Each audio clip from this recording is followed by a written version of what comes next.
کے بارے میں لوگ دعا پوچھتے ہیں کہ ہمیں کوئی رنج و غم کی دعائیں بتا دیں، تو اس صورت میں آپ دیکھیے کہ اس کے اندر بھی ہونی چاہیے کہ نبی صلی اللہ علیہ وسلم جب کوئی تکلیف ہوتی، پریشانی ہوتی، تو کیا دعا پڑھتے تھے.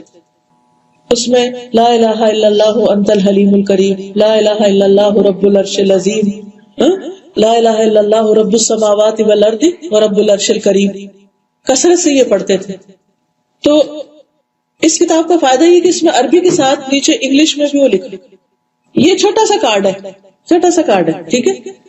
اس میں چھوٹی چھوٹی دعائیں لکھی ہوئی ہیں جو آپ کے رنج اور غم کے وقت آپ پڑھیں تو انشاءاللہ وہ دکھ تکلیف دور ہو جائے گی. کوئی پریشانی جو بھی ہے کسی کو بتانے کی ضرورت نہیں کہ کیا. بعض اوقات لوگ میرے پاس آتے ہیں، ہمیں یہ مسئلہ 10-15 منٹ لگاتے ہیں مسئلہ سنانے میں، پھر اس کے بعد انہیں کوئی چیز بتائی جاتی ہے.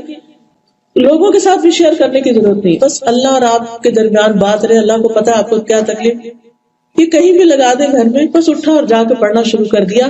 کیا دعائیں ہیں؟ اللہ ربی لا اشرک بہ شیئا، اللہم لا سہل الا ما جعلتہ سہلا وانت تجعل الحزن سہلا اذا شئت، لا الہ الا اللہ العظیم الحلیم، لا الہ الا اللہ رب العرش العظیم، لا الہ الا اللہ رب السماوات ورب الارض ورب العرش الکریم، لا الہ الا اللہ، لا الہ الا اللہ، لا حول ولا قوة الا باللہ، انما اشکو بثی وحزنی الی اللہ، لا الہ الا انت سبحانک انی کنت من الظالمین.